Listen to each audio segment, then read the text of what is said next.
Bien-aimé, comme d'habitude, notre émission Génération Ingeta, ça commence par notre slogan qu'on dit Ingeta, Ingeta, Ingeta, Ingeta.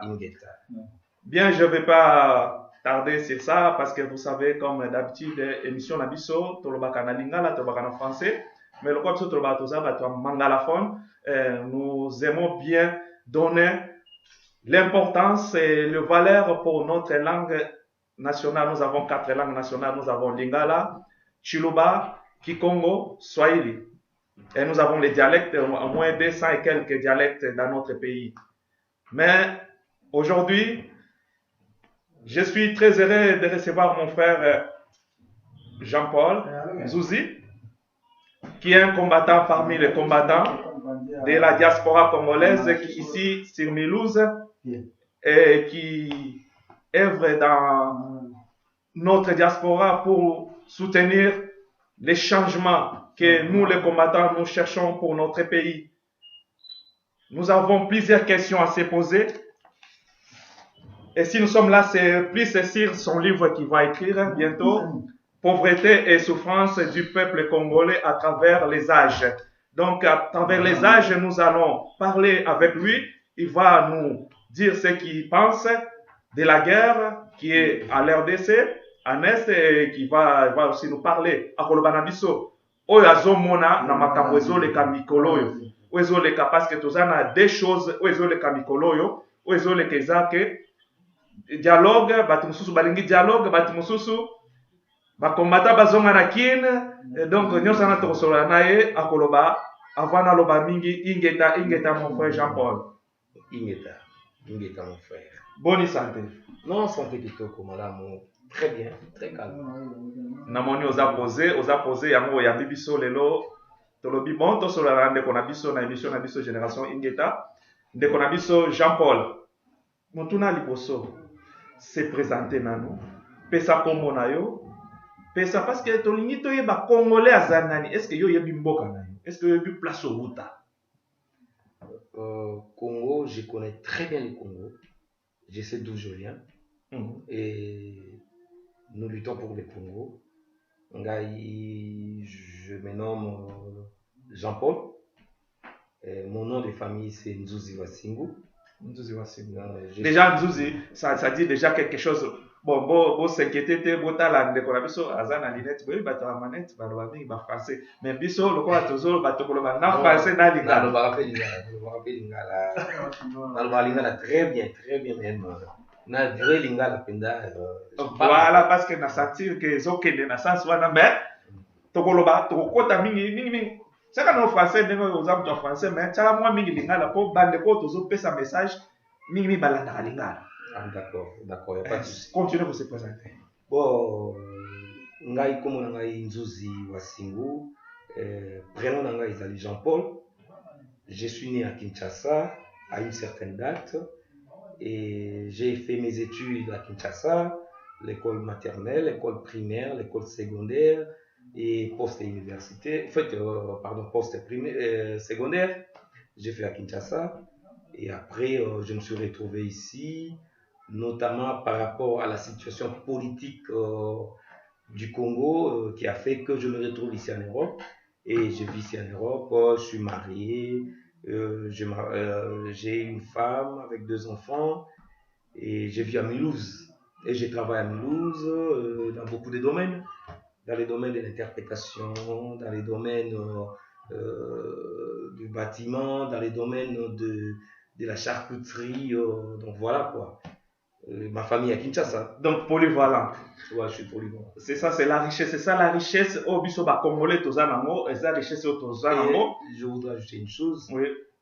Dans mon parcours de scolarité, je suis passé par le séminaire. Donc petit séminaire, grand séminaire. Vous comprenez déjà la suite. Si, donc, vraiment même l'onginae, vraiment ni ezo la sake, neti sango. Non, bon, bien-aimé téléspectateurs, Ezaki Pona à se présenter pour te proposer une question sous posa na commune na Kinshasa. Bon, je suis dans un commune à Lemba. Ok, na lemba Napoli na lemba terminus, après lemba Rigini, et jusqu'à ce qu'il ait quitté. Donc je suis mon lemba terminus. Donc tant que ça bana lemba bazo se retrouver déjà parce que bana lemba biso pe toza bana lemba c'était salon aussi en passant à saluer bana lemba nyonso salon aussi de lemba super terminus côté Kangede bana tout nyonso na pesi bino mbote ya bino ngwana. Ok, ndeko nga to continuer na sujet na biso to yeli awa lelo. Question à liboso natali na ba manuscrit na yo ya livre olingo koma. Au petit titre pauvreté, souffrance du peuple congolais à travers les âges. Pauvreté et souffrance du peuple congolais à travers les âges. En fait, c'est une inspiration qui m'est venue, puisque en quittant les Congo, bon, à l'époque où j'ai quitté les Congo, c'était pas du tout bien. Vers 97, c'était pas du tout bien, c'était l'arrivée de l'AFDL et tout, la logique de la rébellion et tout. Et je me suis décidé à quitter le pays, notamment parce que j'étais contre le régime qui était venu avec la rébellion. Ce que j'avais laissé comme réalité sociale au Congo, et ce que j'ai vécu ici en Europe, ce que je vis ici en Europe, ça m'a vraiment intrigué. J'ai dit, mais j'étais où? Dans vivre wapi. Donc c'est comme si j'étais na kata ya mulili moko boye. Et na réalité à poto, j'ai dit non. Apparemment c'est comme si dans vivre était. Mais yo oye poto kala. Mais pourquoi idée wana yela kyote? Idée wana yelio parce que esprit ya ingeta ya ba combattant et bandi ya mope et réveiller makambo elala ki na kati na yo bien ça avant tout je dirais une chose, je suis combattant. Je suis combattant. C'est vrai. Combattant lelo bato ko qualifiant de n'importe quoi, ba ko na ndenge muto azo comprendre na niveau na. Mais moi je suis combattant en tant qu'un peuple qui a pris conscience de la misère, de la pauvreté, de tout ce qu'il y a comme mal dans son pays, pour combattre la politique, puisque la politique est censée, intellectuellement, la politique est censée de gouverner la société, de proposer des solutions à son public, à son peuple, pour faire face à la pauvreté, à la misère. La politique est là pour donner des emplois, la politique est là pour donner des ébauches, des ouvertures à son peuple.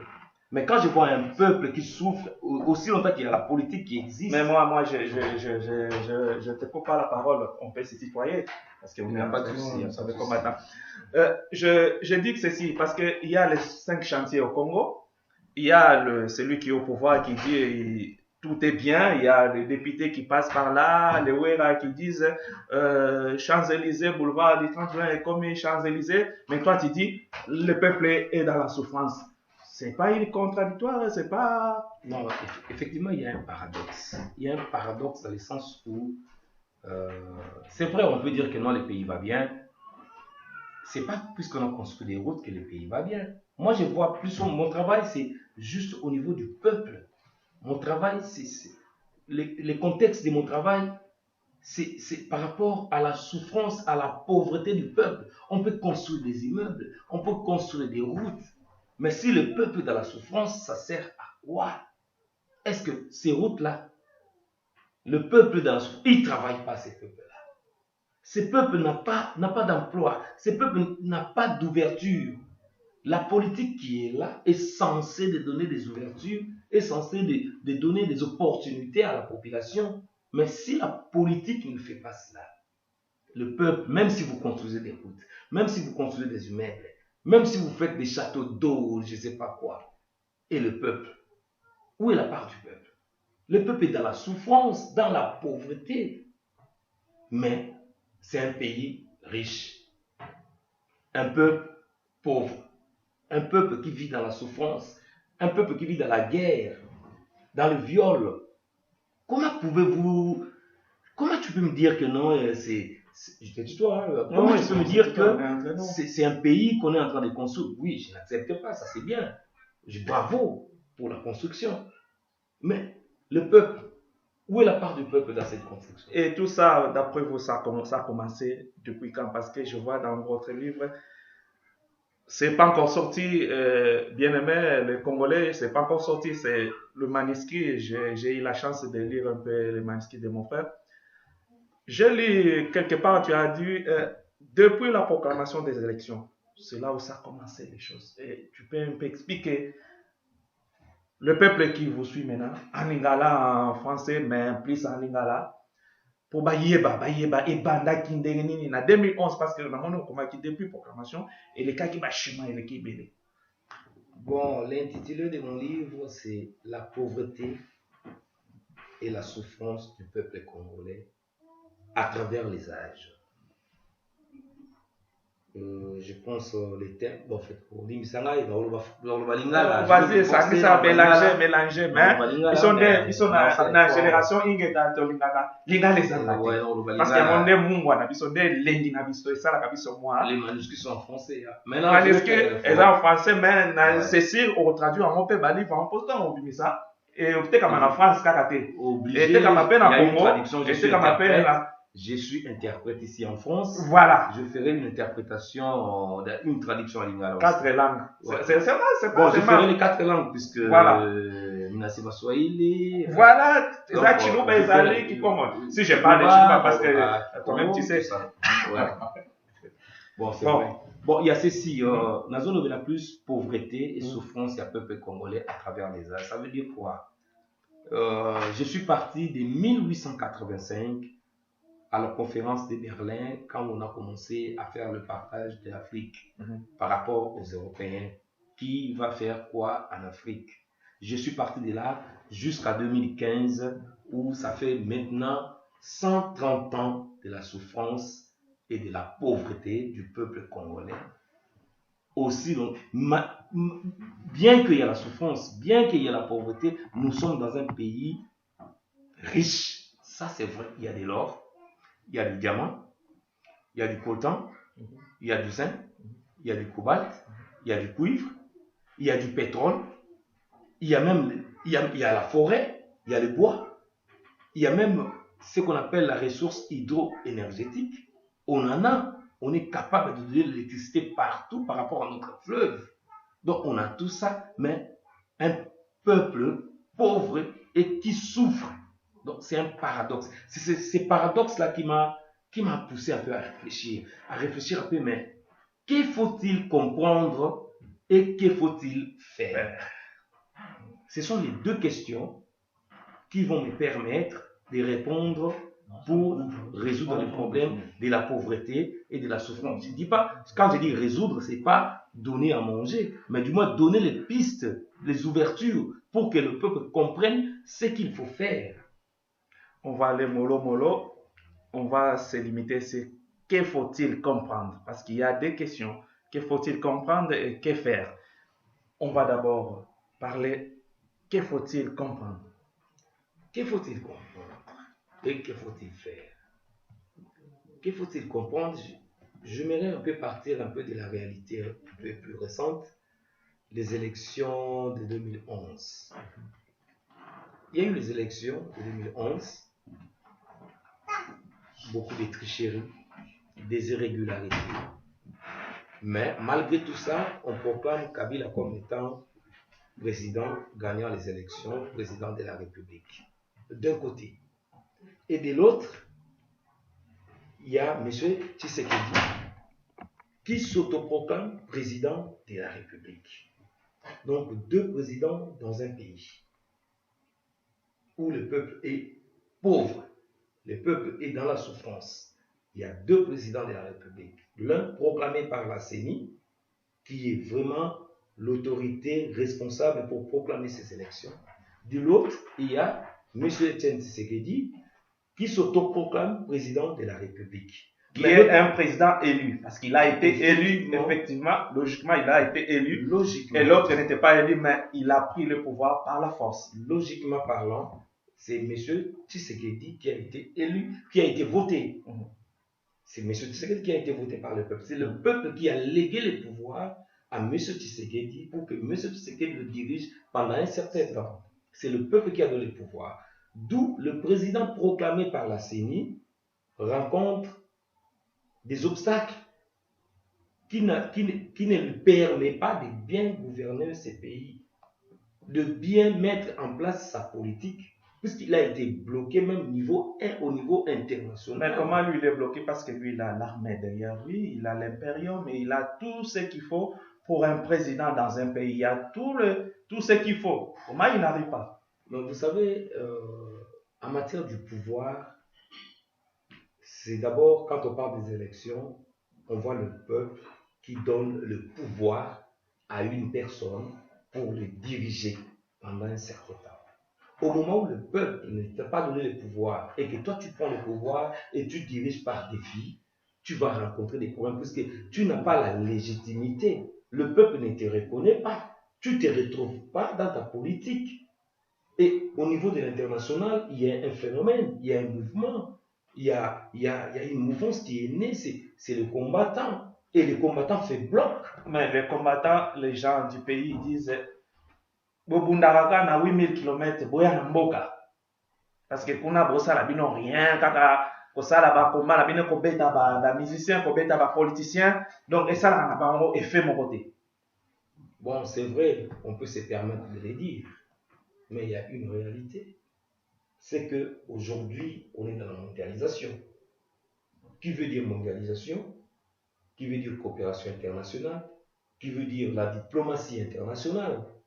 Si au niveau de la diplomatie internationale, au niveau de la coopération internationale, la politique locale est bloquée, vous n'arrivez pas, un président qui n'arrive pas à débarquer, à faire des contrats, mais comment voulez-vous que le pays avance? Ça ne peut pas avancer. Le combat, on le fait ici, mais il y a une réalité qu'on ne peut jamais, je le dis même dans mon livre, c'est-à-dire il y a une main noire en Afrique, on ne peut jamais oublier. La main noire, c'est l'Occident. La main noire, c'est le multinational. La main noire, c'est le lobbying. La main noire est là pour bloquer, pour collaborer avec la politique en place. Mais nous qui sommes ici, les combattants, si nous faisons face à cette main noire, qu'est-ce que je vais descendre faire en Afrique ou au Congo? Qu'est-ce que je vais faire là-bas? Le combat. Ce qui est primordial, d'abord, les combats de l'Europe, les combats de l'Occident. Il faut combattre d'abord l'Occident. L'Afrique, oui, je vais descendre en Afrique pour travailler. Mais si l'Europe, eux-mêmes qui sont en Afrique, ils doivent venir en Europe pour chercher le pouvoir en Europe et retourner en Afrique dirigée. Mais, donc, c'est-à-dire, le pouvoir de l'Afrique s'est mis en place à partir de l'Occident. Donc, moi, je vais combattre d'abord l'Occident. Donc, c'est dans mon travail. Ce qui est important, c'est de combattre ici. Moi, je pense. Mais il y a un de nos collègues, moi, je suis journaliste combattant, je suis combattant, je suis combattant. Il y a un de nous qui est descendu au pays, soi-disant qu'il faut aller combattre là-bas. Pour toi, comment tu trouves ça? Je ne vais pas citer son nom pour. Bon, vous voulez parler de Rex Kazan? Bon, tu l'as dit, moi je ne voulais pas citer. Bon, là j'ai appris que par les médias, les réseaux sociaux, j'apprends que Rex il est de Lemba, comme moi de Lemba. Je dis, ah bon? Il est de Lemba aussi comme moi. Donc il est né à Lemba, mais il est venu en Europe, il était encore petit, jeune. C'est vrai, il est descendu, il est libre. Il est libre, parce que la démocratie nous dit que la liberté d'opinion, la liberté d'expression, il faut respecter la liberté de l'autre. Il est libre de descendre au pays, il est libre de faire ce qu'il veut, mais sauf que... Il est mandaté par les combattants? Mais non, pas du tout. Mais je ne sais pas. S'il y a une partie des combattants, mais moi, mon mandat, il n'a pas eu. Moi, en ce qui me concerne, mon mandat, il n'a pas eu. Mais je ne suis pas contre lui. Je ne suis pas contre sa démarche, puisqu'il est libre de faire ce qu'il veut. Mais sauf ce que je peux lui donner comme conseil. J'ai vu les vidéos, j'ai vu, il a parlé, le combat, il est allé chez APL, C'est lui qui a parlé, il est allé. Moi, je suis parlé là-bas. Mais moi, je lui dis bravo. Il fallait continuer dans ce système-là. Il fallait continuer dans cette perspective. Nanzela wana. À combattre APL, à combattre les multinationales. Oh, bah, ça, que non, Congo, ils ont l'élo dans les multinationales. Il y a lobby à combattre na terrain. Mais à combattre na terrain, pour na combattant. Démarche na eza mabe mais tchala mwana lobi faut bakanga ye faut babeta ye faut basala ye mabe parce que ya pekisa bango akotisa asala bango ba manque à gagner na musala na bango na poto siko aye wana librement azotambola azopasser na ba chaîne librement comme ça bango bakosepela nango te bango faut babeta mais bino bakobata siko bozoloba nini na maloba otya mwana bolingi babeta Rex bien bozoloba nini. Bon, c'est une question vraiment très pertinente par rapport à cela. Il a rencontré des problèmes là-bas par rapport aux musiciens qu'on a interdit de faire des concerts ici en Europe. Mais moi, la première des choses, il faut que ces musiciens comprennent une réalité. Parce que ce n'est pas par jalousie ou par, je ne sais pas, n'importe quel stimulus qui doit me dire non, les musiciens ne vont plus jouer ici. Non, c'est pas par rapport à ça.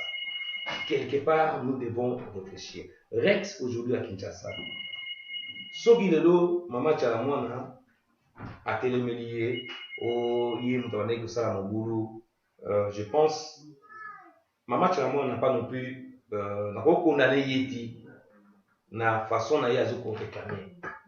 Mais, balandela, on a dit Congo, celui là. Mais quelque part, il est libre, c'est un Congolais, il est libre de faire ce qu'il veut.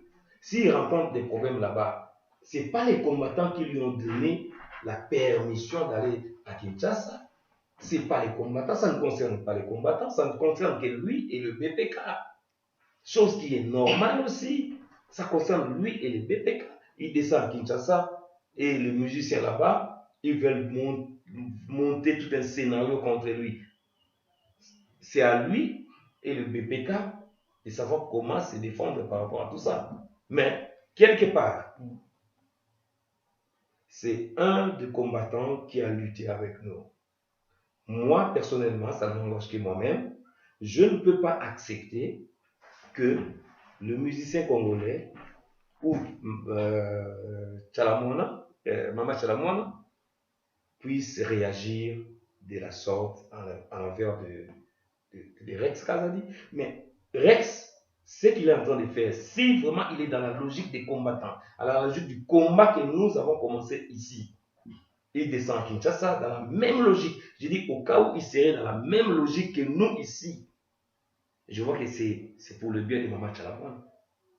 Puisque ce que nous luttons ici, notre combat, c'est pour le bien du Congo, c'est pour lutter contre la pauvreté du peuple congolais, c'est pour lutter contre la souffrance, c'est pour lutter contre la guerre imposée par rapport à nos minéraux.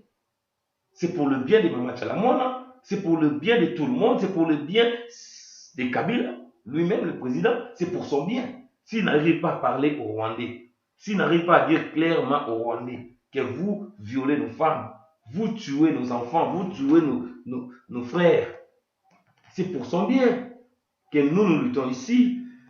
Je parlais avec plusieurs combattants, d'autres qui ne sont pas combattants, parce que les combattants, normalement, c'est tous les Congolais. Mais il y a plusieurs qui disent ceci. Parmi eux, Ngapé Nazarakati, Tobi Rex, Abebisa te, Aza combattant, tant Wakiti Namboka. Oya Simba ayeba déjà que Aza un problème awa déjà. Donc, Batika Asala, Biso, O Mabe Arosala, Biso nde Tokokorige awa. Eza entre biso na famille. Bino kuna ba musicien. Oya kosala bêtise ya ko toucher Rex. Ayeba ke même auto tika ki bino boya na poto bota ba famille et vous allez sous-souter. Ça c'est le message que nous passons. Exact que tu encourager Rex na ba démarche na yeto rien à voir. Bon, exact entre parenthèses pour na ndeko kwa kindai kuna. Tozongi eza na ba effet ndenge yokoma Ils ont des perspectives où ils ont proposé pour le moment dans le Congo. Les combattants proposent le soulèvement populaire. Kabila et la communauté internationale ou avec les politiciens. Quand je dis les politiciens, c'est ceux qui sont dans la mouvance et ceux qui sont dans l'opposition. Bango Bazo proposé dialogue. Mais, est-ce que pour nous, dialogue ou soulèvement populaire, pour nous, vous apprenez. Bon, je ne veux pas comme ça dire que je suis pour le soulèvement populaire ou je suis pour le dialogue. Je ne peux pas non plus dire que je suis contre le soulèvement populaire et contre le dialogue. Mais sauf que moi, je me pose des questions que j'aimerais que tout le monde puisse réfléchir par rapport à mes questions. C'est-à-dire, soulèvement populaire. Commençons par des soulèvements populaires. Soulèvement populaire, oui, je le veux bien. Mais quels sont les enjeux des soulèvements populaires? Moi, je parle plus de la pauvreté et de la souffrance. Si je m'inscris dans la logique du soulèvement populaire, qu'est-ce que le soulèvement populaire peut apporter comme secours à la pauvreté et à la souffrance du peuple? Les soulèvements populaires, oui. Les soulèvements populaires profitent à qui? Soulèvement populaire, oui. Les soulèvements populaires va-t-il aider le peuple congolais à sortir de la souffrance et de la pauvreté? En tout cas, ce sont des questions qu'il faut poser. Si c'est bien préparé, on fait le soulèvement populaire et après, il y aura ça comme résultat. Là, j'accepte. Mais si on va pousser le peuple à se soulever, nous, on est ici à l'Europe, on va pousser le peuple qui est à Kinshasa de se soulever. Et après, il y aura quoi? Donnons des exemples. On a commencé à parler de perestroïka. En 89, c'était la perestroïka avec le président Gorbatchev. La perestroïka, il y a eu l'éclatement de l'Union soviétique. Il y a la Yougoslavie, l'Union soviétique, tout l'Est. Il y a eu un éclatement, la balkanisation. Et après, ça profitait au peuple ou seulement aux politiques. Revenons en Afrique avec le printemps arabe. On a vu en Tunisie, on a vu en Égypte, avec tout ce qu'il y a eu comme soulèvement populaire. Ça profitait à qui? Au peuple ou à une partie de la société? C'est ça le problème. En Égypte, on a vu, ils ont fait les soulèvements populaires, Moubarak est parti. Après, ils ont fait les votes démocratiques. Ils ont fait des élections démocratiques. Le président a été élu. Après, le président est parti. Un an après, l'armée prend le pouvoir. Il renverse celle qui a été votée démocratiquement. Qui y a fait que l'armée puisse prendre le pouvoir? Apparemment, il y a une main noire que nous ne comprenons jamais. Que nous, les Africains, ne comprenons jamais. J'ai plusieurs questions à poser sur ça. Là, j'ai suivi dans l'année Lobby. Dialogue. Non, dialogue. Je vais reposer les mêmes questions. Les dialogues, quels sont les enjeux? C'est quel dialogue? Dialogue, parler de quoi? Si c'est dans le cadre du registre de l'Addis Abeba, avec les accords qui a été bien établi avec la communauté internationale, je dirais oui. Mais si c'est dans un autre registre, dialogue, mais oui, je peux accepter d'une certaine manière, mais est-ce que c'est dialogue? C'est pour sortir le peuple de la pauvreté, de la souffrance, des calamités, de la misère, de la précarité. Si c'est pour cela, oui. Est-ce que c'est dialogue? C'est un avancement de la situation politique par rapport au manque de la légitimité. Est-ce que c'est un avancement ou c'est un recul? Même par rapport au soulèvement populaire, c'est un avancement politique ou c'est un recul politique?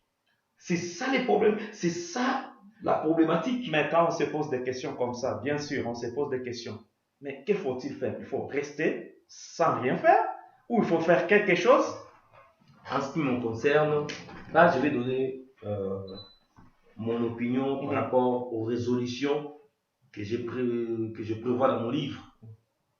En ce qui me concerne, c'est un problème d'abord de la conscientisation du peuple et de la conscientisation de la classe politique. Je vais m'expliquer. La conscientisation du peuple. Donc le peuple qui est dans la souffrance, qui vit dans la pauvreté, il doit comprendre d'abord les causes de sa pauvreté. Et cette politique, cette classe politique qui est censée de gérer la cité, de gérer la société, de proposer au peuple des propositions pour sortir de sa souffrance, de sa pauvreté, doit être consciente par rapport à sa responsabilité. Cette classe doit être consciente de sa tâche par rapport au bien de la nation. Ça veut dire quoi? La conscience. Quand on parle de la conscience, je pense un peuple, même un homme, je peux prendre un exemple. Un homme, il fait sa vie, il fait son travail, mais il voit qu'il n'avance pas, il ne fait que reculer. Quelque part, il doit s'arrêter, se poser des questions, mais je gagne de l'argent. Qu'est-ce qui fait qu'aujourd'hui, je suis toujours sur place, je n'avance pas, je fais que reculer? Il doit se concentrer, faire une introspection, voir d'où il vient, là où il est et d'où il va. Je pense que c'est que le peuple congolais, c'est que moi je propose une solution parmi tant d'autres bien sûr, dont le peuple congolais doit se conscientiser. Et pour faire ce travail, on va passer par où et comment on peut commencer? Parce que d'après nous les combattants, ce que nous faisons ici, ce qu'on fait, nous on dit on conscientise le peuple congolais déjà, parce qu'on a déjà fait, ça a donné déjà le fruit. Avant, les jeunes parlaient que de la musique, parlaient que de la SAP, mais ne parlaient pas de la politique. Mais actuellement, tout le monde, ici, surtout en Europe, parle que de la politique de notre pays et on voit maintenant les gens commencent à aimer le Congo parce qu'avant, les gens n'avaient pas cet amour. Ce qui fait que ce que les combattants sont en train de faire, ça avance déjà, ça conscientise déjà le peuple. Et pour toi, c'est quelle façon, c'est quelle base ou comment on peut faire pour faire cela? Parce que déjà, c'est en cours pour les combattants. Le combattant, je félicite beaucoup les combattants que nous sommes. Bien dit que nous sommes. Puisque dans mon travail, en fait, c'est que je veux que le peuple congolais qui sont au Congo comprenne la démarche des combattants. C'est-à-dire, le combattant a pris conscience de la misère, de la souffrance, de la pauvreté que vit son peuple qui est resté au Congo. Il a pris conscience. C'est pourquoi il s'est levé et dit non. C'est pas ça. Je ne veux plus de ça. C'est pas par la jalousie des JBDW là qui roulent avec des voitures. Non, tu es ici comme ça. Non, le problème des musiciens, si tu peux me permettre, je pourrais donner quand même une idée par rapport à ça. Vas-y. Parce que moi, j'aime la musique. Moi, je fais de la musique. Comme toi, tu fais de la musique. Moi, je fais de la musique. J'ai mis un peu stop pour le pays. J'adore la musique. Ouais. Moi, Jean Gouba, je le suis du matin au soir. Hein. Je suis la musique de Jean Gouba. Je suis la musique des JP, des Wera et tout. Et quand je sors et tout avec les amis. J'aime bien la musique. Mais le problème, c'est quoi? Qu'est-ce qu'on a constaté? Peut-être qu'on n'explique pas très bien la population qui est à Kinshasa ou les musiciens eux-mêmes. Il faut toujours expliquer, on n'explique pas assez. Il faut toujours faire, c'est ça, c'est les petits qu'on est là ici pour ça. Je voudrais expliquer une chose. Nous, les combattants, c'est qu'on a voulu avec nos musiciens, parce que nous, on est, si on se rend bien compte, on est des gens de la tradition orale. Même si quand je suis en train d'écrire les livres, je me dis, je l'écris. Je suis en train d'écrire, mais je suis en train de cibler une population qui doit lire. La population du Congo, oui, je cible, bien mes amis, mes collègues, et tout, les anciens collègues, les anciens amis avec qui on a étudié. Mais est-ce que je cible la population tout entière? Non, je ne peux pas. Nous, on est de la tradition orale. Notre musique, aujourd'hui, tu peux demander à un enfant de chanter la musique de Wera ou une chanson de Wera de JB, il te chante la chanson du début à la fin. Nous, ce qu'on a demandé à nos musiciens, à nos amis, à nos collègues, à nos grands frères, ce qu'on leur a demandé, c'est que est-ce que vous ne pouvez pas nous aider dans notre démarche de la conscientisation? Nous, on a pris conscience. On veut que le peuple qui est à Kinshasa prenne conscience de la précarité dans laquelle ils vivent. Qu'ils prennent conscience de cela. Mais avec la musique, vous pouvez nous aider à transmettre le message au peuple qui est à Kinshasa. Est-ce que vous ne pouvez pas le faire? On leur a demandé. Notamment avec Wera, il y avait une réunion, Wera se souviendra. Il y avait une réunion, il était là, on lui a parlé. Mais qu'est-ce qu'on a remarqué après? Puisque c'était à la veille des propagandes des élections. Qu'est-ce qu'on a constaté tout juste après? Puisqu'ils venaient, ils jouaient, ils faisaient leurs concerts. Mais qu'est-ce qu'on a constaté après à la veille des élections? Nous, on les a appelés avant. C'est vrai, nous, on n'a pas l'argent. Mais on leur donne de l'argent. Ça, ils savent. Ça, c'est vrai. Maintenant, ils pleurent maintenant, ils sont là-bas, ils disent on manque à gagner comme tu as voilà. Dit, parce que nous, on donne de l'argent ici. Voilà. On donnait vraiment l'argent. On donnait de l'argent. Mais on leur demande s'ils peuvent nous aider à transmettre les messages par rapport à la guerre à l'Est, par rapport au viol, par rapport à la situation socio-économique du pays. Mais en rentrant au pays, tout d'un coup, ils sortent pour Kabila. Et tout Kabila. Donc, franchement, on a été déçus par rapport à leur comportement. On a été déçus. Nous, on leur a demandé en premier, ils n'ont pas fait. Kabila leur demande en deuxième moment. Ils le font gentiment. Ils le font et ils ne savent pas que le Kabila leur a donné juste un paquet. Mais nous, ce n'était pas un paquet qu'on donnait. C'était à chaque fois qu'ils venaient ici. À chaque fois qu'ils venaient.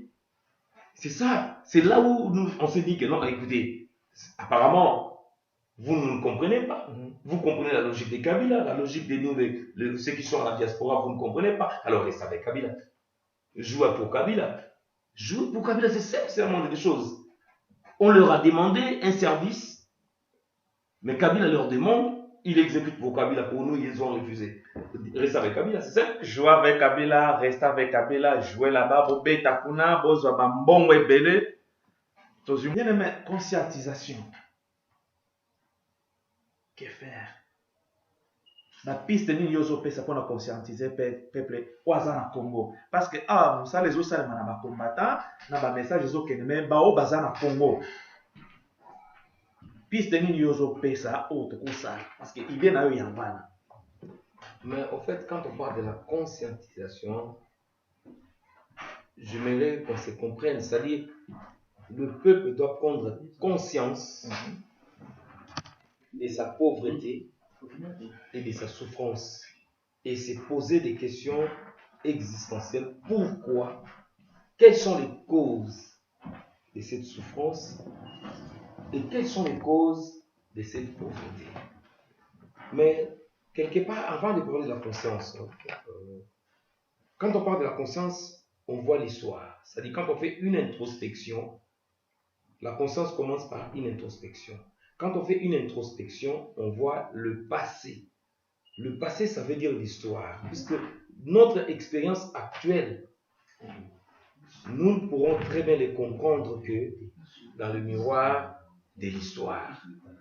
Donc, notre expérience actuelle, nous ne pourrons les comprendre que dans le miroir de l'histoire. Il faut voir maintenant l'histoire du peuple congolais en commençant de 1885 jusqu'en 2015. Ça fait 130 ans. Moi, je dirais 130 ans de pauvreté et de souffrance du peuple congolais. Qu'est-ce qui s'est passé pendant tout ce temps-là? Mais avant tout ça, j'aimerais quand même lire quelque chose, un passage de Karl Jaspers dans son livre Introduction à la philosophie.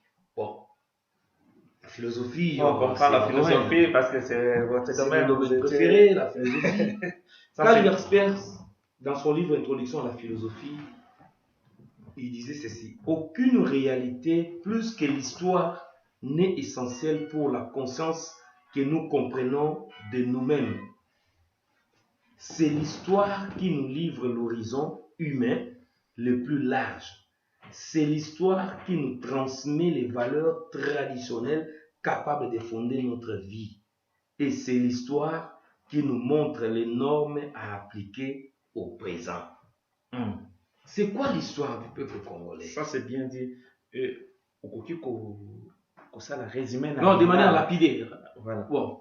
Histoire ezali eloko oyo ekoki kolakisa biso nzela nini oyo biso tokoki kolanda pona ndenge toza sikoyo po tobongisa mayema oya lobi. Donc histoire ezosala ke toyeba nini tosalaki, eloko nini esalaki biso bakongole tokota na kati ya kozanga ya lelo.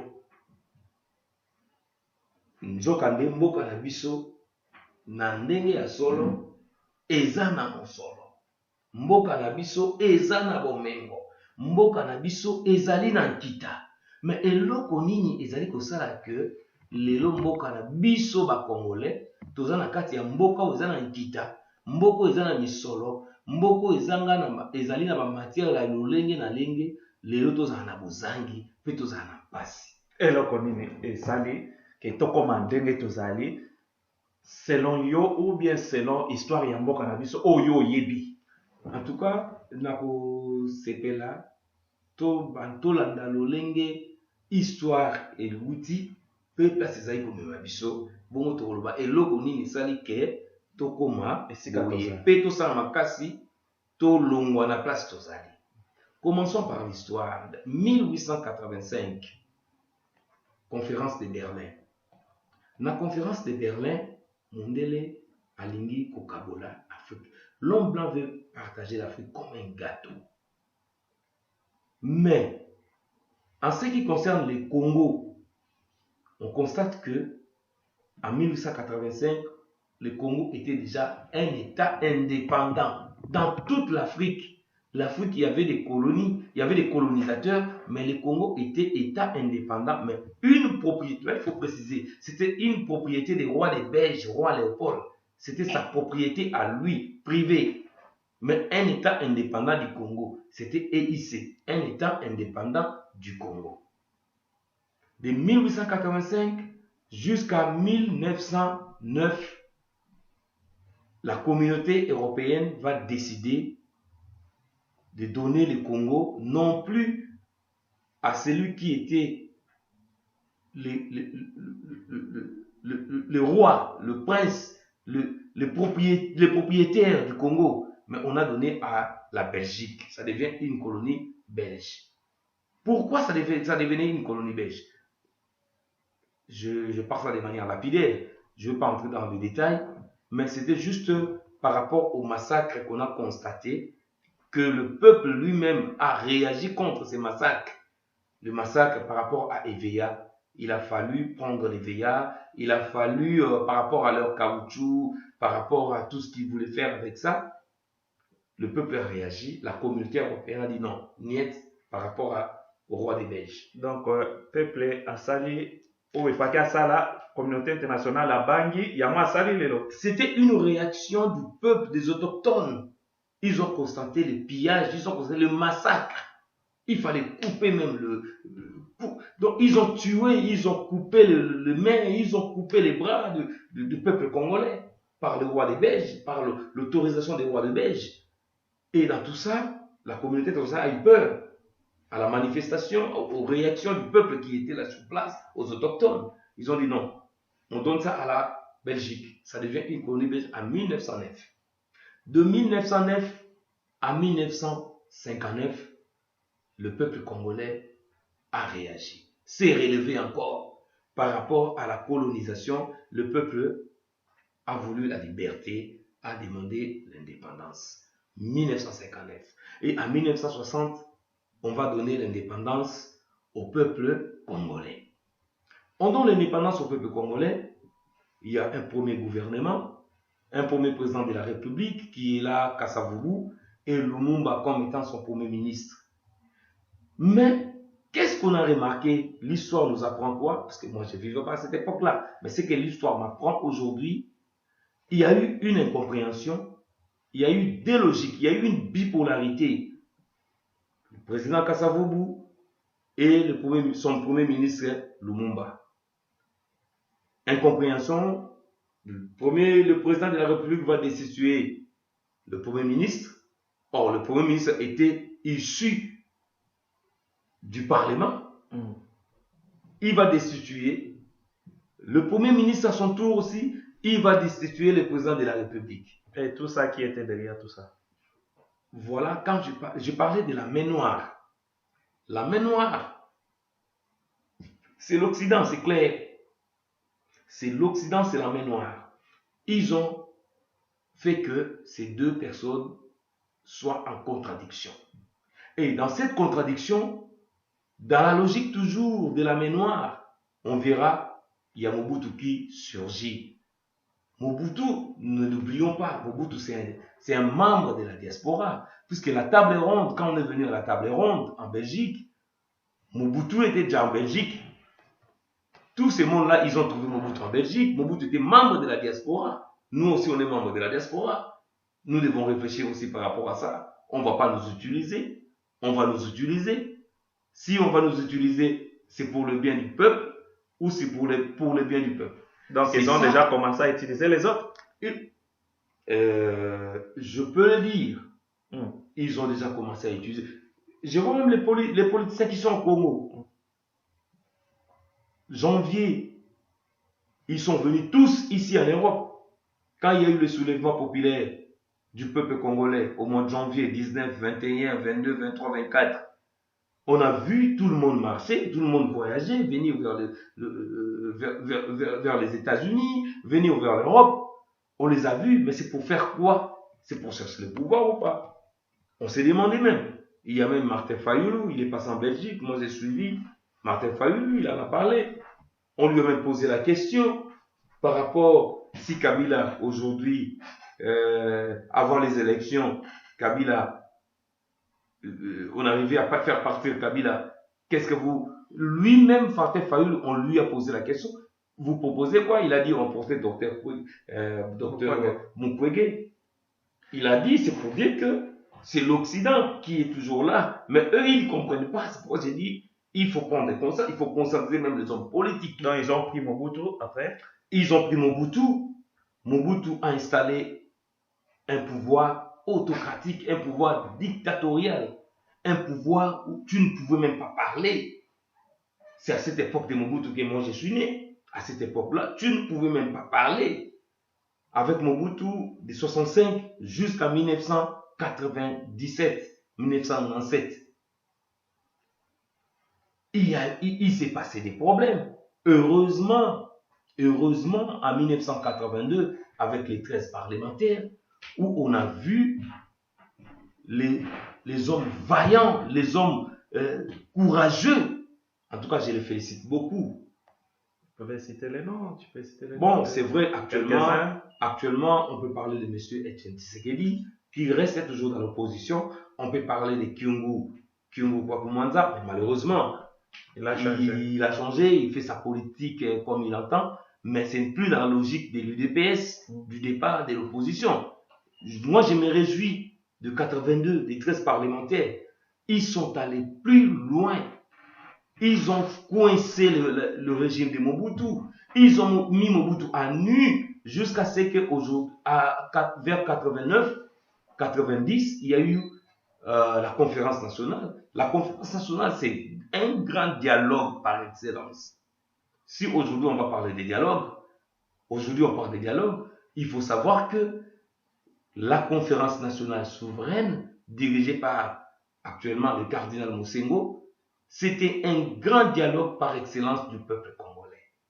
Et c'est la conférence nationale. Et pour une conférence nationale, qui au lobby, grand, mais tout ça c'est qu'aucun la misère, qui dialogue grand, par excellence selon bah parole na yo mais les lotos zaka na misère en moi je dirais pas que Simbakité, la conférence nationale a réussi, mais le problème c'est que Mobutu a été entouré toujours par la main noire. Moi j'appelle ça la main noire. Mobutu a été toujours entouré par la main noire. La main noire, c'est l'Occident. La main noire, c'est les multinationales. Mobutu a été entouré. Ils ont dit même à Mobutu, la conférence nationale va t'arrêter. La conférence nationale va faire en sorte que ton régime puisse prendre fin. Mobutu a eu peur de la conférence. Ils ont dévié carrément la conférence nationale. Ils ont carrément dévié la conférence nationale. Et en déviant la conférence nationale, vers 1997, déjà en 1996, on voit déjà Kabila qui est entré avec la FDL. Kabila entre avec la FDL. Kabila entre avec la FDL. Ils étaient encore au niveau de Kivu. Kisangani n'a pas été encore tombé. Kisangani n'était pas encore aux mains des rebelles. On a vu une démarche de l'opposant historique, Etienne Tshisekedi. Il est allé voir Mobutu à Nice.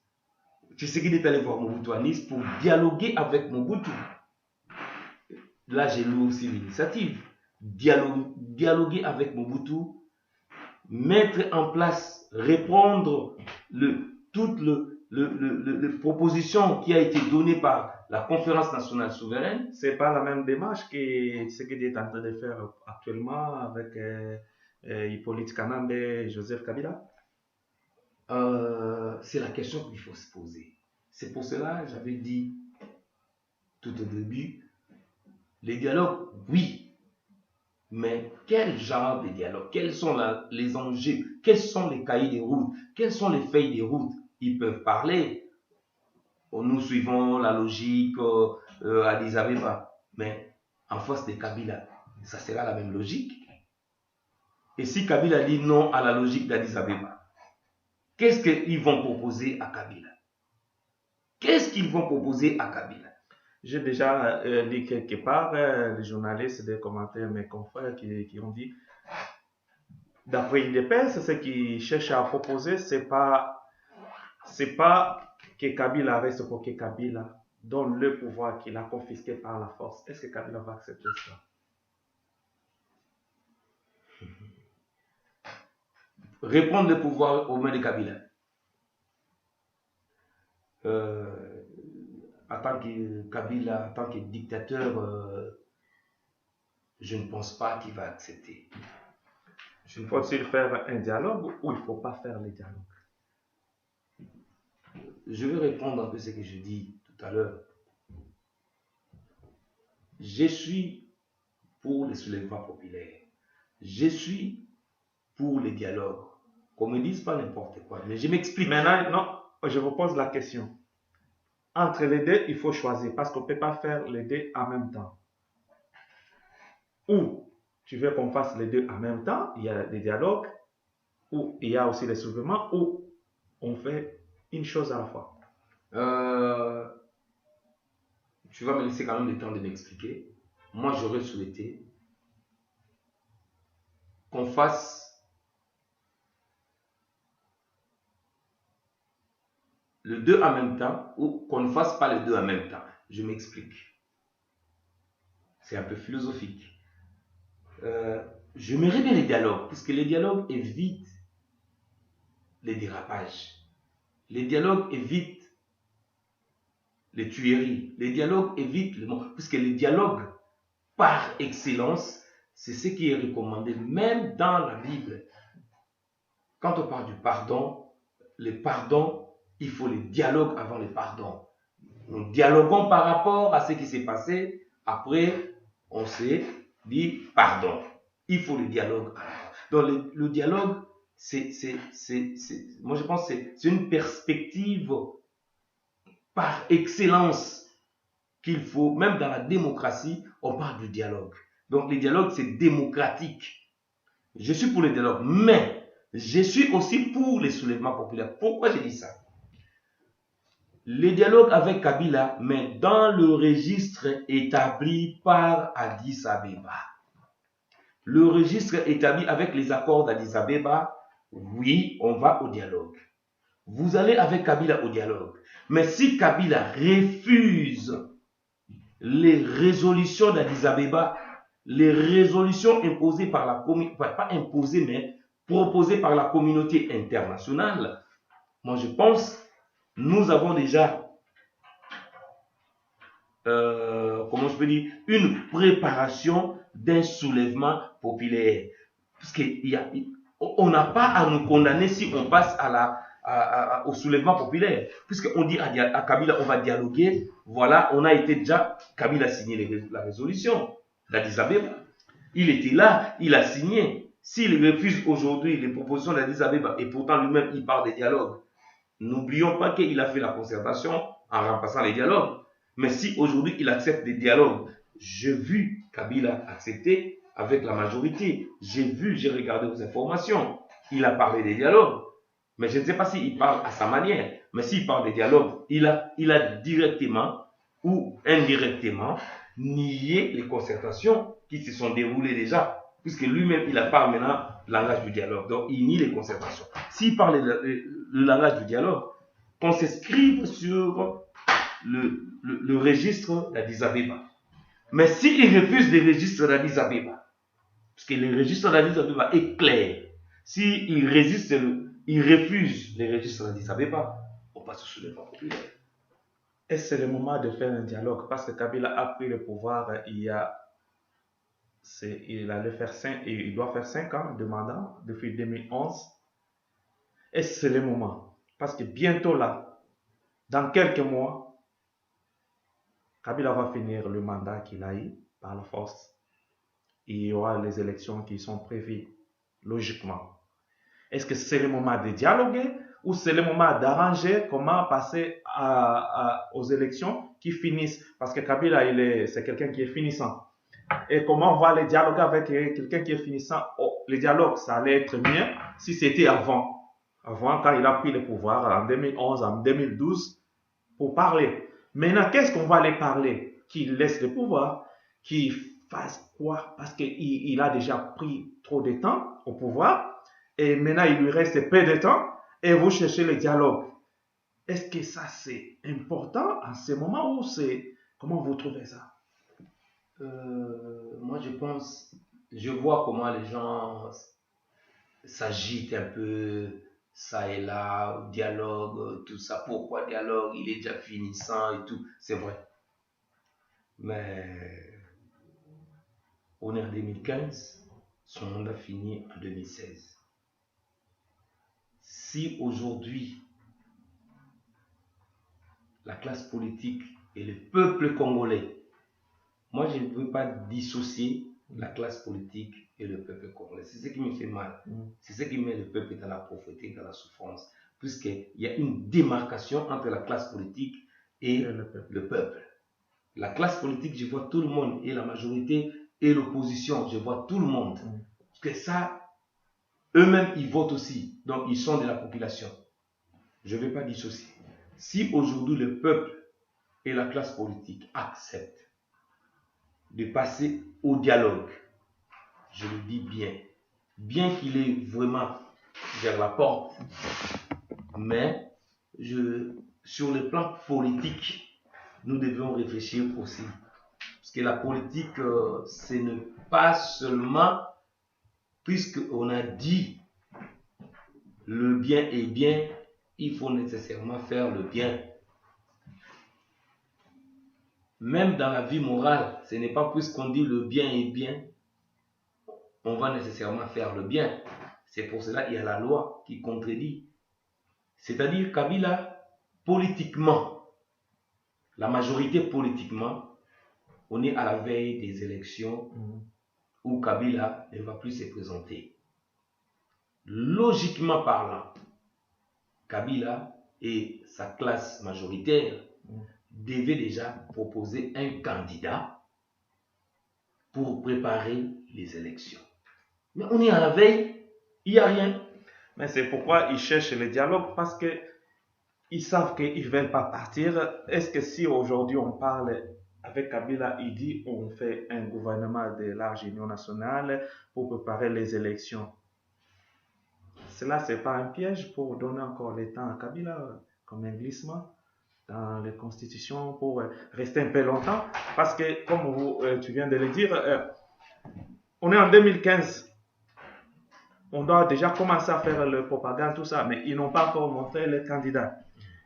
Est-ce qu'avec ces dialogues-là, c'est pas donner la chance à Kabila de rester encore au pouvoir? Parce qu'ils vont dire, formons le gouvernement. Quand est-ce qu'ils vont former le gouvernement? Et le gouvernement va prendre le temps pour organiser les élections.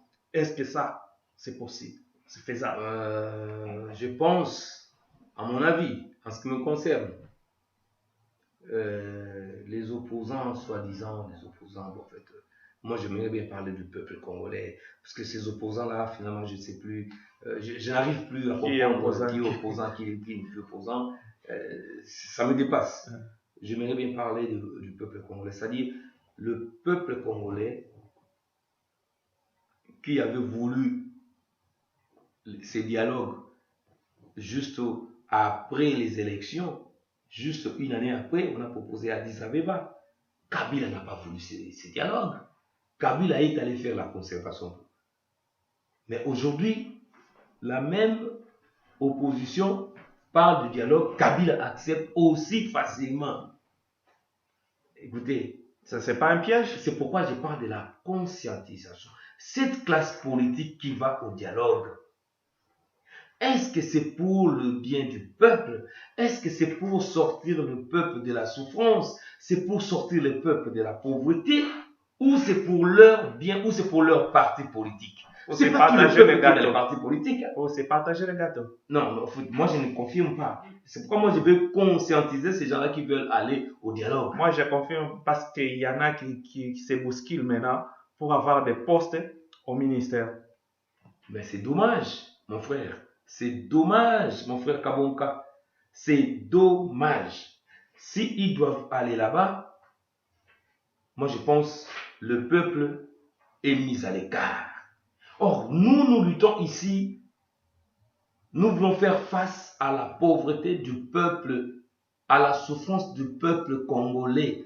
C'est ça l'idée, c'est pourquoi les combattants refusent ces dialogues-là. Ils veulent toujours aller au gouvernement parce qu'ils savent que c'est un piège. Kabila veut rester. Il avait organisé, comme vous venez de dire là, il avait organisé quelque chose là. C'était quoi c'est pas une concertation. Ça, c'était comme une convention de PPRD. C'est ce qu'il avait organisé, mais il avait dit c'est concertation, mais il n'y avait pas tout le monde. Maintenant, il accepte de dialoguer. C'est lui maintenant qui doit proposer c'est quoi on doit dialoguer. Mais jusque-là, il n'a pas encore proposé c'est quoi, il n'a pas donné son cahier de charges. Nous allons dialoguer sur ça et sur ça. Mais il propose des dialogues. Est-ce que ça? Mais au fait, j'avais suivi un peu monsieur, le fils de monsieur Félix Tshisekedi. Je l'ai suivi. Il a parlé de cahier de feuilles de route de l'UDPS, notamment signé par son père. Moi, je suis tshisekidiste, hein, je l'avoue, je suis tshisekidiste. Par rapport à la feuille de route de M. Etienne Tshisekedi, c'était un dialogue. Excusez-moi, vous avez dit, tu as dit que tu es tshisekidiste. Tu es de quelle province? Je suis du Bas-Congo. Okay, ça, on va en parler plus tard parce que je sais que souvent il y a des confusions avec les gens qui disent que je suis tshisekidiste. Non, je suis tshisekidiste. Oui. Je suis tshisekidiste depuis le Congo. Mon père qui m'a mis au monde, aujourd'hui mon père a 92 ans, il est tshisekidiste à fond, mon père. Bon, moi j'ai pas suivi mon père. Mais Félix Tshisekedi parlait de feuilles de route signées par M. Tshisekedi. Et dans la feuille de route, il est clair. C'est-à-dire, on suit la logique d'Addis Abeba. Si, c'est pour cela qu'ils se sont mis à faire le tour de Kinshasa, de province et tout, vers l'Est, et tout, Kasaï, Bas-Congo, pour expliquer aux membres de l'UDPS la logique de M. Tshisekedi par rapport à la dialogue. Mais s'ils refusent la dialogue, on va imposer, on va pousser le peuple au soulèvement populaire, et ces soulèvements populaires non pas que pour un soi-disant ou un quelconque militaire pour se prendre le pouvoir. Non, c'est pour qu'on impose M. Tshisekedi comme étant président de la République autoproclamé. C'était ça, la logique. Si c'est cette logique-là, oui, je l'accepte. Mais si c'est une autre logique, ça peut aussi venir une autre logique. Ça, il faut s'attendre à la politique. Puisque, mon frère, la politique, c'est un terrain des accords. La politique, c'est un peu compliqué, comme on disait chez nous, les anciens disaient, si on t'appelle politicien, c'est que tu es un menteur. Un menteur, pour te qualifier que tu es un menteur, les anciens ils appelaient, toi tu es politicien, hein? C'est que tu mens, c'est que tu dis. Mais nous voulons faire la politique de vérité. C'est pourquoi nous sommes là, les Congolais. Ça, notre sujet, votre livre, c'est pas encore fini. Nous allons encore parler. Nous aurons encore d'autres émissions à faire. Là, notre temps est écoulé, mais nous allons quand même pas finir cette émission sans parler de l'actualité, des choses qui se passent au Congo, des fausses communes qui s'est passé à Maluku. Comment tu peux qualifier que le gouvernement puisse enterrer les gens la nuit, dans des fausses communes comme ça, dans des sacs, la nuit? Mais évidemment, c'est ce que je disais tout à l'heure, la pauvreté. C'est que je parle de la pauvreté et la souffrance du peuple congolais. Ils ont donné des raisons. Voilà, c'est des indigents et tout. Un indigent, c'est qui? C'est pas un homme. Un indigent. Non, un indigent, c'est une poubelle, on va le jeter. C'est une poubelle ou quoi? Il faut le jeter comme ça, vers 4h, 5h du matin, il faut jeter un indigent. Mais mon frère, c'est regrettable. Ça, c'est... Nous connaissons. Il est vrai, il est certain, nous connaissons la logique de ces gouvernements. C'est les mensonges. Leur politique, c'est les mensonges. Tout à l'heure, tu disais, la politique, c'est les mensonges. Non, la politique, c'est pas les mensonges. La politique du mensonge, c'est la politique du Congo. On peut parler de la diplomatie, oui. La diplomatie, ça ne veut pas dire les mensonges.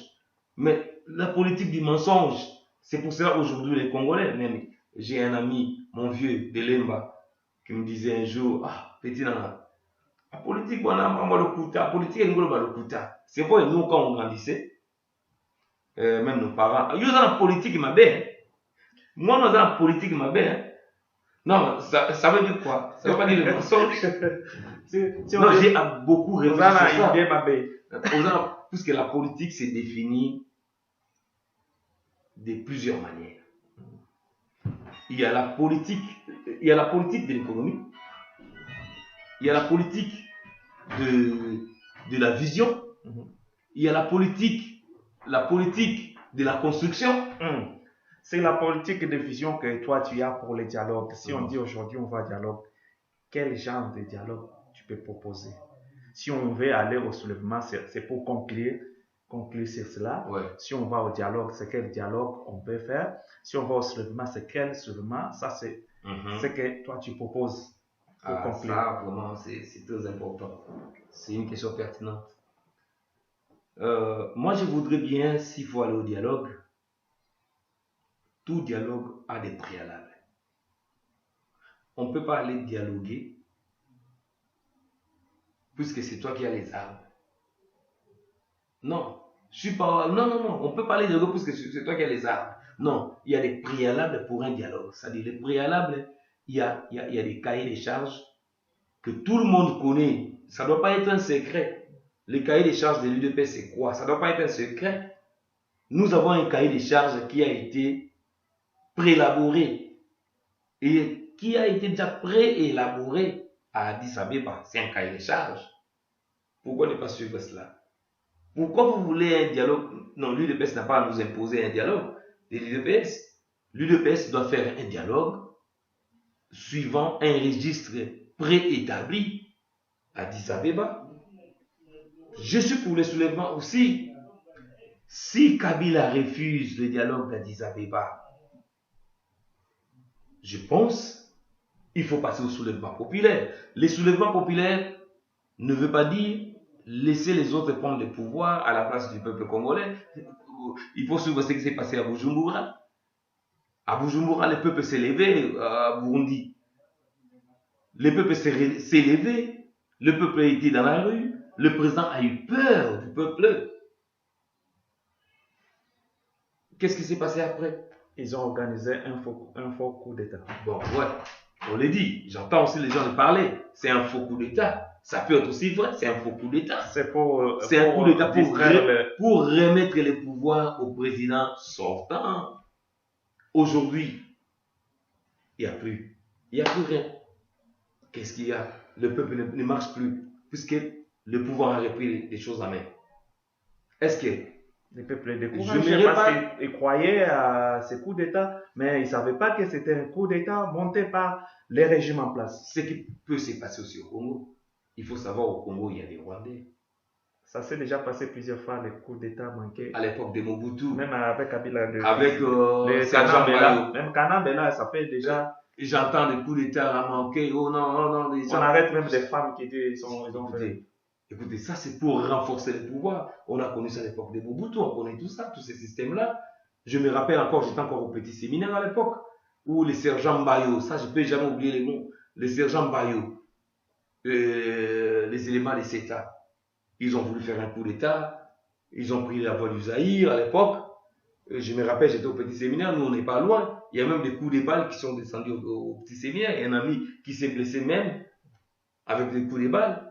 Donc, c'est des histoires. Donc, les soulèvements populaires, oui, mais il faut que ce soit quelque chose de bien préparé. C'est-à-dire, nous venons chez le président Kabila, soi-disant, le président légal. On vient chez le président pour dialoguer à la logique d'Addis Abeba. Mais si il n'accepte pas la logique d'Addis Abeba, nous, le peuple, on revendique notre droit, notre légitimité qu'on a donné à M. Étienne Tshisekedi. Nous avons donné les pouvoirs à Étienne Tshisekedi pour nous diriger pendant un certain temps. Et lui, il nous dirige par défi. Alors, il part, Tshisekedi prend la place. Pronto. Il n'y a pas que chose à ajouter. Ingeta, mon frère, merci beaucoup pour votre gentillesse parce que tu nous as réussi pendant que tu es bien chargé à faire ton livre. Comme nous on dit, chez nous les combattants, il y a toutes sortes de combattants. Nous sommes des combattants de la rue, nous sommes des combattants de l'école, nous sommes des combattants, nous sommes les fous, nous sommes les gentils, nous sommes les méchants, nous sommes tous les combattants.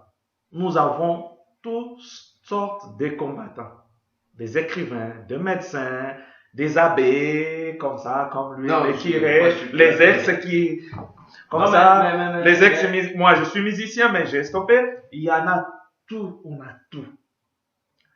Même les gens qui nous critiquent et les combattants, c'est des voyous. Nous, on passe par les actes parce que les gens ne comprennent que si c'est lancé là. C'est pourquoi on passe par là. Mais si les gens nous comprenaient comme mon frère vient de dire, on avait parlé avec Ouer avant, mais il ne nous a pas compris. Il est allé comprendre celui qui l'appelle après. C'est pourquoi nous, on passe à faire ce qu'on peut faire pour vous faire entendre la raison.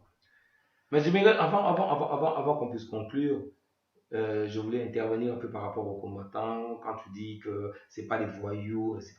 En fait, le combattant, je voulais un peu qu'on rappelle. Le combattant, c'est les Congolais vivant à l'étranger, qu'on appelle la diaspora,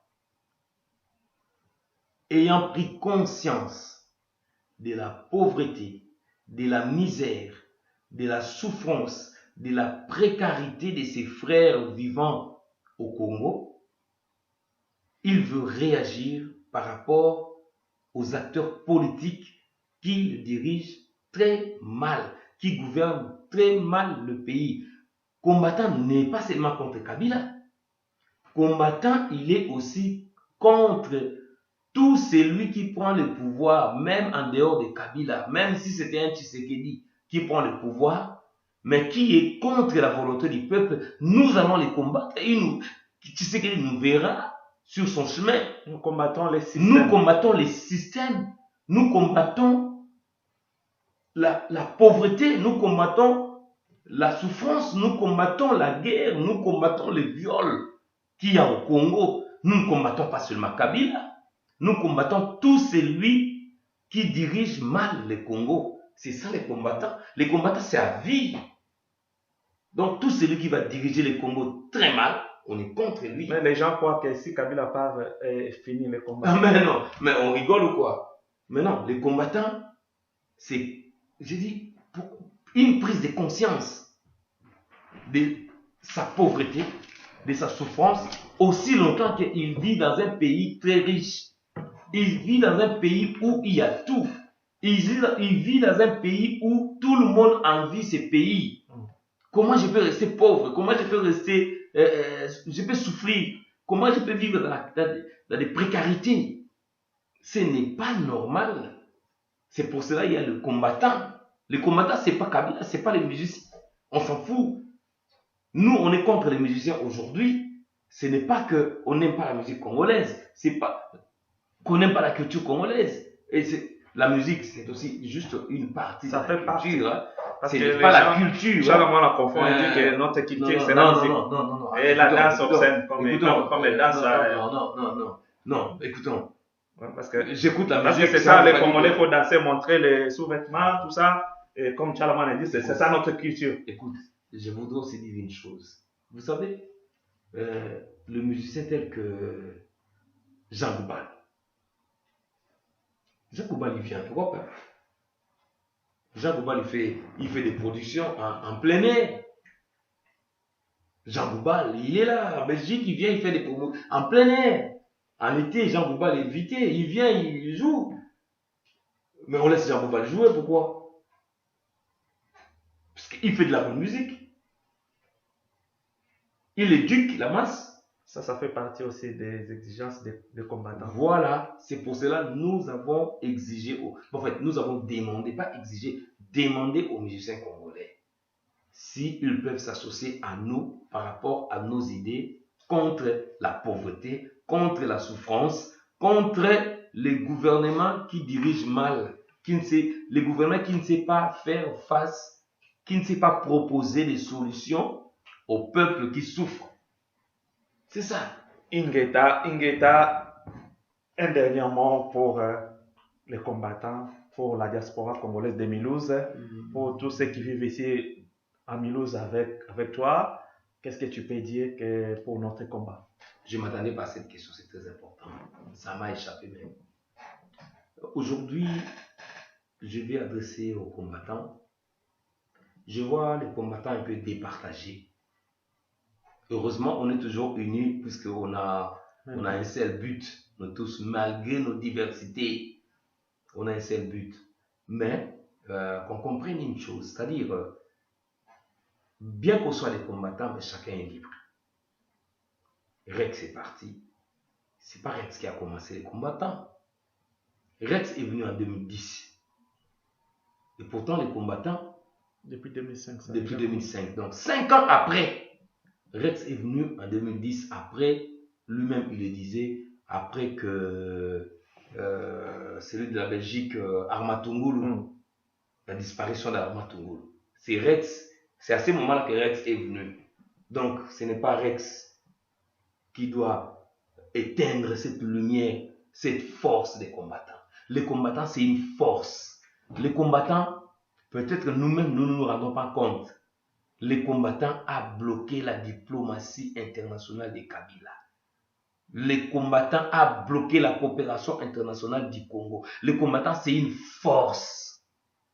Soyons ensemble, soyons unis. Tu sais, Lumumba disait une chose. Attends, je vais le dire. Lumumba disait, si nous perdons l'unité du pays, c'est l'effondrement de la nation. Donc, le combattant, si nous perdons notre unité, c'est l'effondrement de la mouvance combattante. Donc nous devons, malgré nos diversités, moi j'ai pu avoir ma tendance, j'ai dit je suis tshisekidiste, il y en a des gens qui sont pour le Rwanda, il y en a des gens qui sont pour je ne sais pas qui, Il y a des gens qui sont pour eux-mêmes. Comme moi, je suis pour personne, mais je suis Voilà, pour les tu es Congos. pour les Congos. Donc, soyons unis pour le Congo. À la lumière de Lumumba, nous allons réussir. À la lumière de Tshisekedi, nous allons réussir.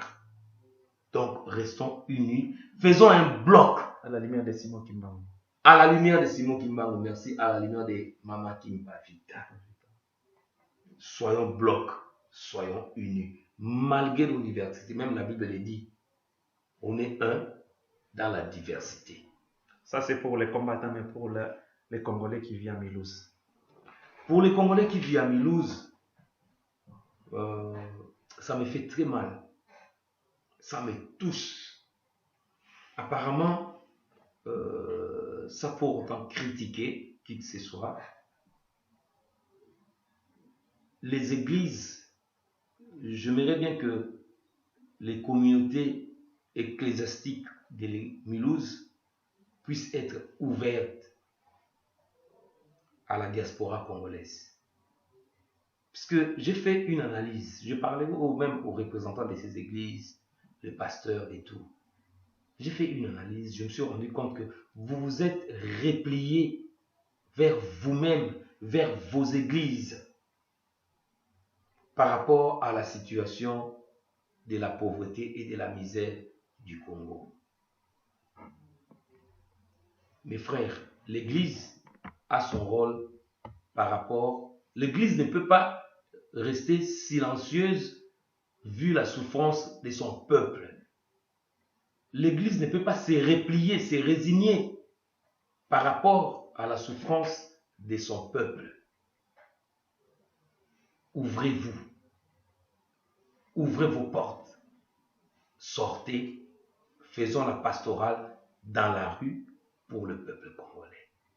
Faisons la pastorale dans la rue pour le peuple congolais qui est dans la pauvreté, qui est dans la souffrance. En tout cas, je pense que vous allez me comprendre. Limitons juste là. Ingeta, Ingeta, Ingeta, mon frère Jean-Paul Zouzi. Ouais. Merci. Je vous recevoir chez vous. Merci beaucoup. Merci. Ingeta, je vous retrouve à bientôt.